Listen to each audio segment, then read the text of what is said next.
Hello my dear friends, कैसे हैं आप सभी। आज फिर से एक इम्पोर्टेंट टॉपिक लेके आपके सामने आया हूँ, आपके सामने मौजूद हूँ। टॉपिक है सालमैन का स्टेटमेंट। इम्पोर्टेंट क्वेश्चन है, प्रीवियस ईयर में भी आता है, पहले भी आया हुआ है, तो आगे भी आ सकता है, तो इसको अच्छे से हम करेंगे। चलिए, सालामान का सबसे पहले एक जगह का नाम है, और ये जगह कहाँ है? स्पेन के अंदर है। स्पेन देश के अंदर सालामान का जगह है। इस जगह पे क्या हुआ था, एक मीटिंग हुई थी। उस मीटिंग में 92 गवर्नमेंट रिप्रेजेंटेटिव, 92 लोग तो गवर्नमेंट के थे, अलग अलग गवर्नमेंट के, अलग अलग कंट्री के, प्लस में 25 इंटरनेशनल बॉडी। इंटरनेशनल जो बॉडीज जो होती है, एनजीओज भी थी और इंटरनेशनल कम्युनिटीज उसमें जुड़ी थी इस मीटिंग में। इस मीटिंग में 300 से ज़्यादा लोग थे, 300 प्लस पार्टिसिपेंट्स थे। और ये मीटिंग कब हुई थी? 7 जून से 10 जून के बीच में हुई थी, मतलब 3 दिन चली थी। 7, 8, 9, 10, 3 से 4 दिन ये चली थी 1994 में। ठीक है, अभी तक बेसिक पढ़ा है। सालामान का एक जगह का नाम है स्पेन के अंदर। यहाँ मीटिंग हुई थी, 300 से ज़्यादा लोग यहाँ थे। ठीक है, 7 जून से लेकर 10 जून के बीच में मीटिंग हुई थी 1994 में। अब देखते हैं सालामान का स्टेटमेंट क्या है। यहाँ इस मीटिंग में बैठ के जो फैसला हुआ था ना, जो लोगों ने डिसाइड करा था, वो स्टेटमेंट क्या है वो हम पढ़ेंगे अभी। जो वो मीटिंग हुई है ना ये सालामान का की, इस मीटिंग का नाम था पूरा world conference on special need education. क्या नाम था? वर्ल्ड, क्योंकि पूरे वर्ल्ड के थ्रू हुई थी, वर्ल्ड के लोग आए थे। कॉन्फ्रेंस मतलब meeting on special need education. Special need education वाले बच्चों के ऊपर कॉन्फ्रेंस हुई थी, उनके लिए फैसला लिया गया था। यहाँ पे गवर्नमेंट, स्पेन की गवर्नमेंट भी थी इन्वॉल्व, और भी बहुत सारी गवर्नमेंट के लोग थे। ठीक है, यूनाइटेड नेशन के भी थे। तो अब स्टेटमेंट क्या है वो पढ़ते हैं। इस स्टेटमेंट में क्या, इस स्टेटमेंट को समझते हैं ध्यान से। सलमान का स्टेटमेंट में ये था कि ordinary school should accommodate all children regardless of their physical, intellectual, social, emotional, linguistic और अदर कंडीशन। इसका मतलब ये है कि जो ऑर्डिनरी स्कूल हैं, जो रेगुलर स्कूल हैं, वहाँ पे सभी बच्चे का एडमिशन होना चाहिए। सभी बच्चे आ सकते हैं, सभी बच्चे का एडमिशन हो सकता है, रिगार्डलेस, चाहे बच्चा जो है फिजिकली चाहे अच्छा हो या कमज़ोर हो, समझदार हो या डिसेबल हो, सोशली अच्छा हो या ना हो, इमोशनली गुड हो या बैड हो, चाहे उसकी लिंग्विस्टिक, लैंग्वेज की स्पीच बहुत अच्छी हो या कम हो, या कोई भी कंडीशन है। मतलब अगर मैं हिंदी शुद्ध भाषा में बताऊं तो इन्होंने स्टेटमेंट में ये रहा कि हर बच्चे को हक है रेगुलर स्कूल में जाने का, भले उसकी कंडीशन ख़राब है, उसको विजुअली इम्पेयर्ड है, वो हियरिंग इम्पेयर्ड है, मेंटली रिटार्डेड है, या कुछ भी प्रॉब्लम है, तो लेकिन वो रेगुलर स्कूल में पढ़ सकता है। और अपनी जो है वहाँ पे उनको क्या मिलेगी? इम्पोर्टेंट जो है सपोर्ट, जो है असिस्टिव टेक्नोलॉजीज, एड्स उनको प्रोवाइड की जाएगी। इन्होंने यहाँ पे इंक्लूजन को प्रमोट किया। इंक्लूजन का मतलब आप समझते हैं ना, इंक्लूजन मीन्स सभी बच्चे एक ही साथ पढ़ सकते हैं। अलग अलग डाइवर्सिटी के हो सकते हैं वो बच्चे, अलग अलग उनमें कैपेसिटी हो सकती है, लेकिन वो सभी इंक्लूजन एक साथ पढ़ सकते हैं। उसी चीज़ को इन्होंने क्या करा? फोकस करा। तो इस मीटिंग में जो बात, जो स्टेटमेंट आई थी वो ये आई थी, ठीक है, disabled children attend neighbourhood school. जो भी डिसेबल्ड बच्चे हैं वो नेबरहुड स्कूल अटेंड कर सकते हैं। नेबरहुड होता है कि पास का, जैसे कि नेबरहुड स्कूल होते हैं आसपास के स्कूल। ये नहीं है कि डिसेबल बच्चे कहीं दूर जाएंगे स्कूल में, उनके लिए कोई स्पेशल स्कूल है, नहीं, वो रेगुलर स्कूल में पढ़ सकते हैं। इस स्टेटमेंट में ये कहा गया था। तो वर्ल्ड कॉन्फ्रेंस ने और क्या कहा? और उन्होंने ये कहा कि education according wide diversity needs, कि स्कूल में अब अलग अलग तरह के बच्चे होते हैं, कोई जल्दी समझ जाता है, कोई देर से समझता है, सबकी नीड अलग अलग होती है, डाइवर्स होते हैं, तो उनको उसी तरीके से पढ़ाया जाएगा। ये नहीं है कि सबको एक ही मेथड से पढ़ाया जाएगा, नहीं, जिस बच्चे की जो नीड है, जो ज़रूरत है, उसको उस हिसाब से पढ़ाया जाएगा। ये कहा वर्ल्ड कॉन्फ्रेंस ने। ठीक है, कि एजुकेशन अकॉर्डिंग वाइड डाइवर्सिटी, सबका ध्यान रखा जाएगा, एक एक बच्चे का, कि उसको जिस तरीके से समझ आ रहा है टीचर वो स्ट्रेटजी को अपनाएगा। फिर है SEN मतलब special education need child centre pedagogy. मतलब जो पेडागोगी जो पढ़ाया जाएगा ना वो चाइल्ड सेंटर्ड, चाइल्ड को ध्यान रखते हुए पढ़ाया जाएगा।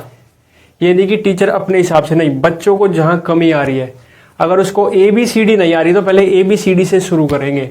अगर उसको गिनती आ रही है 1 2 3 आ रही है तो चलो फिर प्लस माइनस से शुरू करते हैं। ये एक उदाहरण दे रहा हूँ कि भाई जो उसकी नीड है बच्चे की वहाँ से पढ़ाई शुरू होगी, जहाँ उसको दिक्कत आ रही है उस चीज़ को सोल्व किया जाएगा। तो कि उन्होंने कहा कि चाइल्ड सेंटर्ड पेडागोगी होनी चाहिए, है ना, टीचर अपने अकॉर्डिंग नहीं, बच्चे के अकॉर्डिंग पढ़ाए।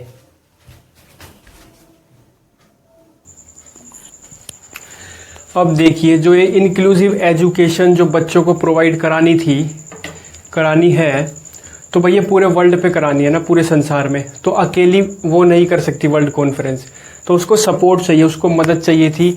तो उन्होंने किस किस से कहा सपोर्ट के लिए? तीन चीज़ें मदद कर सकती हैं। एक तो गवर्नमेंट, अगर इंडिया में लागू करनी है तो भाई इंडिया की गवर्नमेंट मदद करेगी, अमेरिका में करना है तो अमेरिका की गवर्नमेंट, चाइना में तो चाइना की गवर्नमेंट, तो गवर्नमेंट का बहुत बड़ा रोल। और इंटरनेशनल कम्युनिटी, जो एक इंटरनेशनल कम्युनिटी बनी हुई है देशों की, आपस में बातचीत करना, क्या पॉलिसी लानी चाहिए, क्या टेक्निक्स लानी चाहिए, उनकी मदद चाहिए। और यूनेस्को भी क्या है, एक इंटरनेशनल कम्युनिटी का पार्ट है। अभी हम बात करेंगे कि ये किस पे फोकस करती है, जैसे ये साइंस वगैरह है, एजुकेशन से रिलेटेड ये चीज़ों में इन्वॉल्व है। तो हम ये स्टेप बाय स्टेप पढ़ेंगे। सबसे पहले गवर्नमेंट क्या कर सकती है, गवर्नमेंट का क्या रोल है, ये पढ़ेंगे। फिर इंटरनेशनल कम्युनिटी का क्या रोल है वो पढ़ेंगे, फिर यूनेस्को का।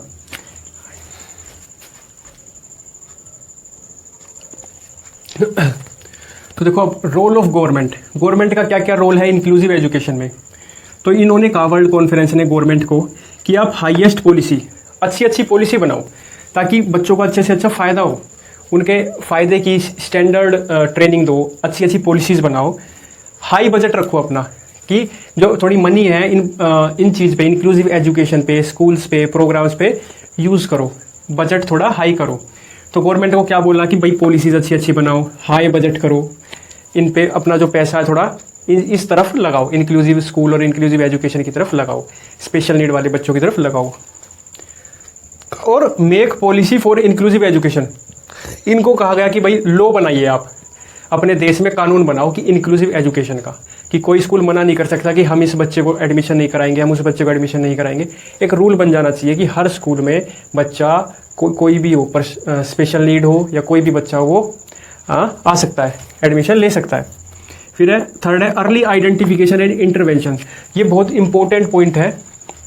गवर्नमेंट को कहा गया आप आइडेंटिफाई करो बच्चों को कि किस बच्चे में कमी है, किस बच्चे को दिखने में प्रॉब्लम है, सुनने में प्रॉब्लम है, मेंटली रिटार्डेड है, जितना जल्दी हो सके ना पता लगाओ हर देश में जितने भी बच्चे हैं, ताकि जितना जल्दी पता लग जाएगा ना कि इसमें ये कमी है, उतना ही जल्दी उसको इंटरवेंशन कर सकते हैं, उसको ठीक कर सकते हैं। लेकिन अगर बीमारी ज़्यादा बढ़ती जाए तो थोड़ा मुश्किल हो जाता है ठीक करना। तो जितनी जल्दी हो सके गवर्नमेंट क्या करे, आइडेंटिफाई करे और फिर उसको इम्प्रूव करे। फिर है वोकेशनल प्रोग्राम, कि गवर्नमेंट वोकेशनल प्रोग्राम बनाए कि जो बच्चा बहुत ज़्यादा हाई लेवल पे नहीं पढ़ना चाहता या नहीं पढ़ सकता, कम से कम उनके लिए ये रास्ता तो हो कि वो हाथ का काम करे, मशीन का काम सीख के अपने पैसे कमा सके, अर्निंग कर सके। तो वोकेशनल के लिए बोला गया। और गवर्नमेंट को क्या बोला गया कि भाई आप प्लानिंग करो कि कैसे आप काम करोगे इंक्लूसिव के लिए अपने देश में, मॉनिटर करो। अगर आपने काम दे दिया तो उसको फिर मॉनिटर करो, देखो कि सही हो रहा है नहीं हो रहा। फिर इवेल्युएट करो, इवेल्युएट का मतलब जांच पड़ताल करो कि हमारा काम सही हुआ है या इसमें क्या कमी है और क्या और आगे करने की ज़रूरत है। ठीक है, प्लानिंग हो गया, मॉनिटरिंग हो गया और इवेल्युएटिंग हो गया। फिर है encourage participation of parents and organisation of PWD। Government को बोला गया कि आप बढ़ावा दो पेरेंट्स को, कि अगर जिनके बच्चे में कोई PWD है या कोई प्रॉब्लम है तो पेरेंट्स को बढ़ावा दो कि आप इस चीज़ को समझें और उस तरीके से अपने बच्चे को ट्रीट करें, है ना। अगर किसी को प्रॉब्लम है तो ये ना है कि हम फिर पेरेंट्स उससे गुस्से में बोलेंगे या फिर मतलब एक तरह से उसको कोऑपरेट करेंगे बच्चे को, और फिर धीरे धीरे उसकी लेवल को बढ़ाएंगे। पेरेंट्स को मानना पड़ेगा कि हाँ अगर कुछ कमी है तो बच्चे में एक कमी है और इसको ऐसे धीरे धीरे इम्प्रूव करना है। पेरेंट्स का सहयोग मांगा गया। और ऑर्गेनाइजेशन ऑफ PWD, जो भी PWD की ऑर्गेनाइजेशन है उनको भी बढ़ावा दिया गया कि आप बच्चों से अच्छा इंटरेक्ट करें, ठीक है। तो ये गवर्नमेंट का रोल है सारा, पॉलिसी बनाना, बजट बनाना, जल्दी से जल्दी आइडेंटिफाई करो, फिर उसको ठीक करो, वोकेशनल प्रोग्राम बनाना, प्लान करना, फिर देखना सही चल रहा है या नहीं चल रहा है।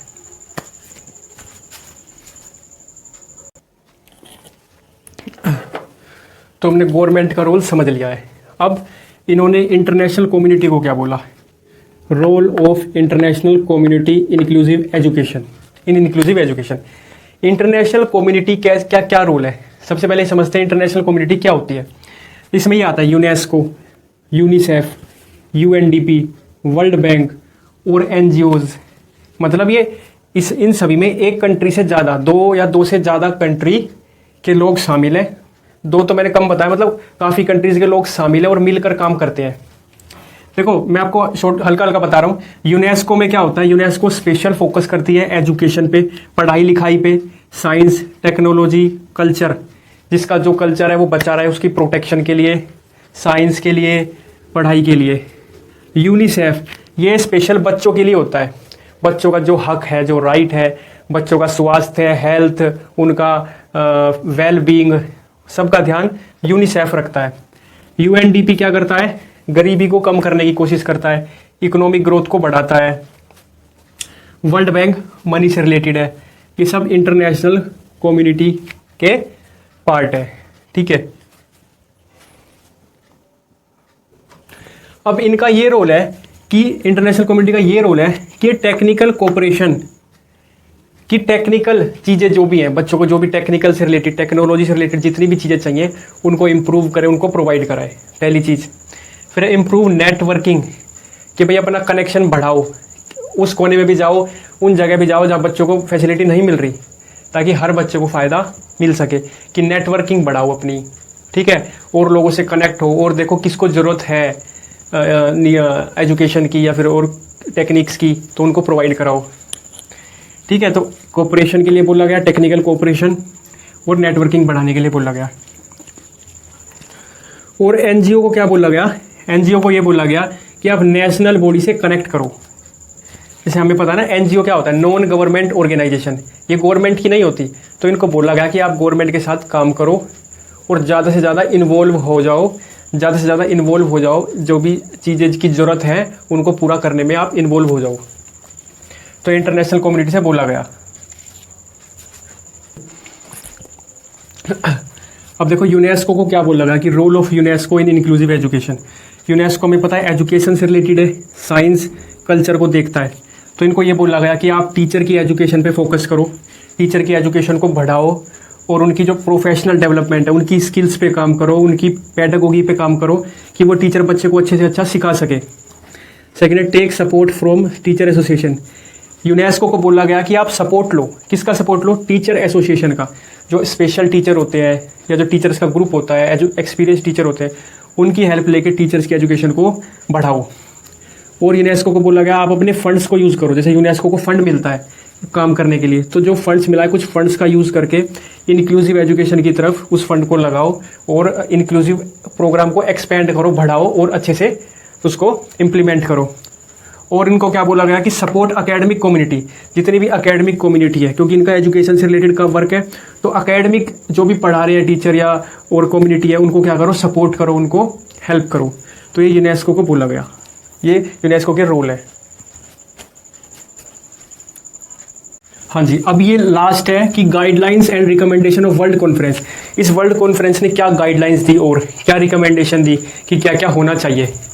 तो पहला दिया इक्वल अपॉर्चुनिटी, सभी को इक्वल अपॉर्चुनिटी देनी है, चाहे कोई किसी भी इकोनॉमिक कंडीशन से हो, किसी भी कास्ट से हो, मेल हो, फीमेल हो या कुछ भी हो, लेकिन सबको क्या देनी है, इक्वल अपॉर्चुनिटी। इन्होंने गाइडेंस में ये दिया कि सब बच्चों को इक्वल अपॉर्चुनिटी देनी है, ठीक है। ये नहीं है कि जो महंगे स्कूल है वहीं पे एक्सपेरिमेंट हो रहे हैं, वहीं पे लैब्स हो रही हैं और गवर्नमेंट स्कूल में नहीं हो रही हैं, नहीं, हर जगह जो है इक्वल अपॉर्चुनिटी होनी चाहिए। सेकंड है education planning irrespective of economic condition of children. भाई एजुकेशन प्लानिंग दोनों बच्चों के लिए होनी चाहिए, सभी बच्चों के लिए होनी चाहिए, चाहे कोई अमीर बच्चा हो चाहे गरीब हो। ये नहीं है कि जो इकोनॉमिक कंडीशन जिसकी अच्छी नहीं है उनके लिए कम सुविधाएं हैं, नहीं, तो इन्होंने ये रिकमेंड किया कि भाई एजुकेशन प्लानिंग ऐसे करो, चाहे बच्चों की इकोनॉमिक कंडीशन कुछ भी हो, उसको एजुकेशन अच्छी से अच्छी मिले। ये इन्होंने रिकमेंड किया था, क्या? Education planning irrespective of economic condition of children, बच्चे की कुछ भी इकोनॉमिक कंडीशन हो।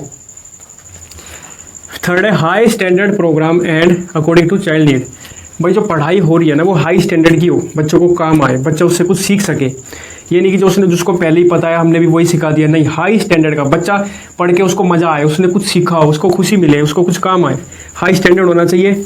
अकॉर्डिंग टू चाइल्ड नीड, जो बच्चे की ज़रूरत है ना उसके हिसाब से, है ना। अब मान लो बच्चों को वोकेशनल की ज़रूरत है, उसको मशीन लर्निंग सीखनी है, उसको काम सीखना है, उसको अर्निंग करनी है, हो सकता है फैमिली में कुछ ऐसी प्रॉब्लम हो, तो उसको उस तरीके से फिर वो सिखाया जाए। किसी बच्चे को इंग्लिश सीखनी है तो उस नीड के अकॉर्डिंग, जो बच्चे की नीड है, जैसे वो जो सीखना चाहता है वो सिखाया जाए पहले। फोर्थ है इंडिविजुअल डिफरेंस। इंडिविजुअल डिफरेंस का खास ध्यान रखा जाए। हर बच्चा एक तरीके से नहीं सीख सकता। ब्लाइंड और डीफ, मेंटली रिटार्डेड एक तरीके से नहीं सीख सकते। डीफ है, जिनको सुनने में प्रॉब्लम है, उनके लिए साइन लैंग्वेज का यूज़ किया जाए। साइंस वगैरह होते हैं, वो साइन को अब सुन तो पाएंगे नहीं लेकिन देख सकते हैं, तो साइन का यूज़ किया जाए। ब्लाइंड के लिए, वो ब्लाइंड देख नहीं सकते तो उनको ब्रेल का यूज़ किया जाए। ब्रेल जिसमें डॉट पैटर्न होते हैं। तो ऐसे जो बच्चे की नीड है, डिफरेंस है, उसके हिसाब से इनको बच्चों को सिखाया जाए। तो ये क्या थी? रिकमेंडेशन थी। क्या क्या? अपॉर्चुनिटी बराबर दी जाए, एजुकेशन, बच्चे की इकोनॉमिक कंडीशन कुछ भी हो उसके हिसाब से पढ़ाओ, मतलब इकोनॉमिक कंडीशन कुछ भी हो उसको भी पढ़ाई मिले, हाई स्टैंडर्ड एजुकेशन हो और इंडिविजुअल डिफरेंस का ध्यान रखा जाए। और क्या गाइडलाइंस है, या आप खुद से भी बना बना के लिख देना, बाई चांस पेपर में भूल जाए, इतनी चीज़ें नहीं याद रहे तो इस तरीके से सोचना कि क्या क्या होना चाहिए बच्चों को फ़ायदा कैसे कैसे हो सकता है। जैसे उनको टेक्नोलॉजी प्रोवाइड होनी चाहिए, टीचर अच्छे होने चाहिए, जो जो होना चाहिए ना वो आप अपनी तरफ से लिख देना, अच्छे मार्क्स मिल जाएंगे अगर बाई चांस भूल जाए तो। ठीक है, अब मैंने क्या लिखा है? Fifth, external service and aids provided.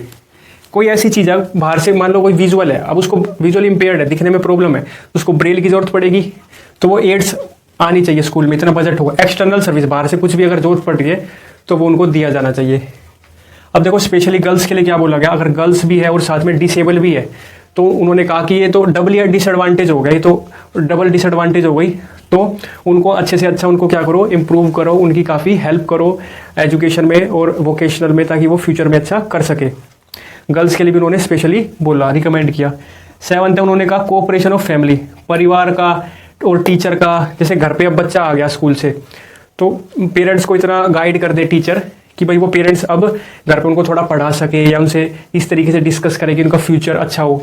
अब हो सकता है बच्चा चिड़चिड़ा हो जाए, अगर बच्चे को पहले कोई प्रॉब्लम है, तो कोई उस डिसेबल है वो, तो हो सकता है उसको चिड़चिड़ा हो जाए, तो टीचर्स बता सकते हैं कि भाई उनको किस तरीके से हमें हैंडल करना है कि वो खुश रहें, पॉजिटिव रहें, चिड़चिड़े ना हो, उनकी फ्रस्ट्रेशन को कम कर सकते हैं। तो पेरेंट्स का भी बहुत बड़ा रोल है। इन्होंने कहा कि कोऑपरेट करके ही अच्छा डेवलपमेंट हो सकता है। फिर उन्होंने कहा NGO and government connection for better result. भाई जो एनजीओ है, नॉन गवर्नमेंट ऑर्गेनाइजेशन और गवर्नमेंट, ये आपस में कनेक्ट हों और तभी अच्छा रिजल्ट आएगा। ये नहीं कि वो अलग काम कर रही है, गवर्नमेंट एनजीओ अलग, मिलके काम करने से, मिलके सोचने से, मिलके पॉलिसीज बनाने से अच्छे से अच्छा रिजल्ट आएगा। तो उन्होंने ये रिकमेंडेशन करी, और भी आप खुद से बना बना के लिख सकते हैं। मैं बुक्स, अब आप बुक से पढ़ लेना, ज़्यादातर मैंने मेन तो सारा बता दिया है, लेकिन मैं बड़ी बड़ी लाइन्स नहीं लिख रहा, मैं मेन सारे पॉइंट्स मैंने लिख दिए हैं। अब ये लास्ट मैंने 9th और 10th और लिख दिए हैं। देखिए guidelines, school had responsibility for positive attitude. अब जो स्कूल के बड़े हैं, जो स्कूल में हेड है, अब ये उनकी रिस्पॉन्सिबिलिटी है कि वो पूरे स्कूल में पॉजिटिव एटीट्यूड बनाए रखें, टीचर से अच्छे से कोऑपरेट करें, मोटिवेशन बनाए रखें, ताकि वो भी अच्छे से बच्चों को पढ़ा पाएँ, बच्चों को हर पल मोटिवेट करें। हर पल तो नहीं, मीन्स रेगुलर बेसिस पे मोटिवेट करें कि आप कुछ बेहतर कर सकते हैं, उनको स्पीच दे दी, उनसे कुछ एक्टिविटीज़ करा ली। तो स्कूल हेड का बड़ा रोल होता है, क्योंकि वही सारी पूरी स्कूल में एक्टिविटी देखते हैं कि भाई क्या कुछ कराना है। तो स्कूल हेड अगर पॉजिटिव एटीट्यूड से हैं तो टीचर भी खुश रहेंगे, टीचर पॉजिटिव रहेंगे, बच्चे भी पॉजिटिव रहेंगे। तो इन्होंने ये रिकमेंड किया कि भाई स्कूल हेड की जिम्मेदारी है, आप पॉजिटिव एटीट्यूड प्लीज़ बनाए रखें पूरे स्कूल में।